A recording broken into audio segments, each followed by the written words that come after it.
But almost all the stories about deep change are stories of change in crisis. So two stories, change that's trivial and change that's traumatic. Right? Deep change, almost always a crisis, almost always takes a new leader to turn the organization around. Lou Gerstner comes in and turns IBM around. Carlos Ghosn turns Nissan around. Here's Alan Mulally at Ford turning that company around. Rosemary Bravo rescued Burberry's. On it goes. But a turnaround is a poor excuse for timely transformation. And in fact, if I didn't know better, I would actually believe that all these smart executives who talk a lot about change, and yet who only seem to be able to change in the middle of crisis, if I didn't know better, I'd believe that they had been out benchmarking, how change works in a place like Zimbabwe, right?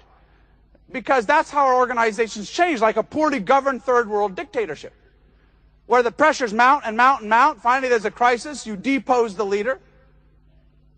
And the more successful you've been as an organization, typically the bigger shock is required. You go back to the 1990s.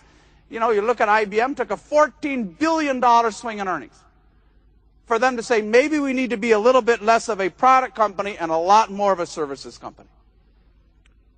And so we have to change the way we change in dramatic kinds of ways. Because right now the way we change is just too expensive.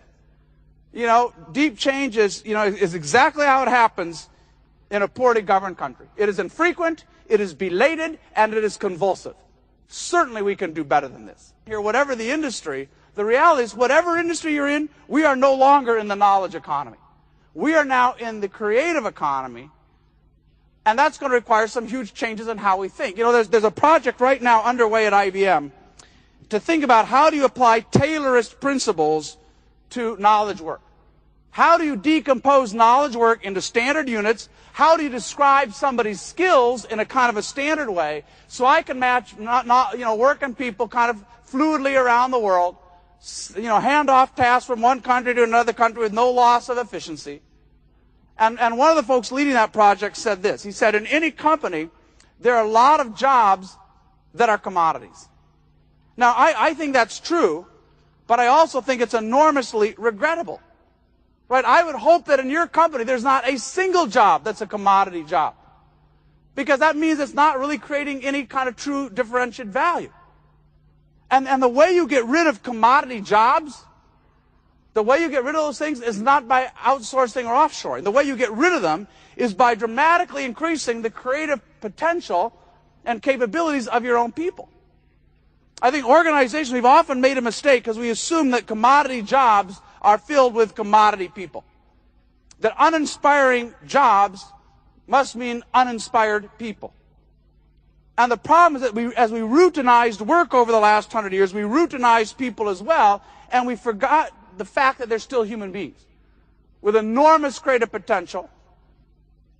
So that's the question. How do we increase the creative content of every single job by unleashing the creative capacity of every single individual? And to do that, we're going to have to turn our management assumptions upside down. Ask them, how have you been trained as a business innovator? We haven't done it. I know of only a couple of companies that have trained literally every single employee to be a business innovator. It's no good putting up some kind of electronic suggestion box if you haven't given people the conceptual skills to innovate. Or you can ask them, as a frontline employee, do you have access to all of our innovation insights from all across the company? What we know about customers and marketing, what we know about competitors in our competitor analysis unit, what we know about technology out of R&D, what we know about what's changing in the regulatory environment. Does every employee have access to anything that could help them across the company to think in a different way? Or if I'm that frontline employee and I want to experiment with a new idea, how long does it take me to get 20% of my time or 50%? A couple of $1,000s to run an experiment? Buy some outside help? How many layers of bureaucracy do I go through? And I can tell you, if it takes somebody more than a week to get those permissions lined up, you're not serious about innovation. Or you could ask, is innovation performance really measured for every single employee? Do you know who's innovating in your company and who's not? So by these standards, when you ask folks these questions, it reveals almost instantly that we still haven't really built this as a capability. We're going to have to do that. And again, it's going to require a radical change in management.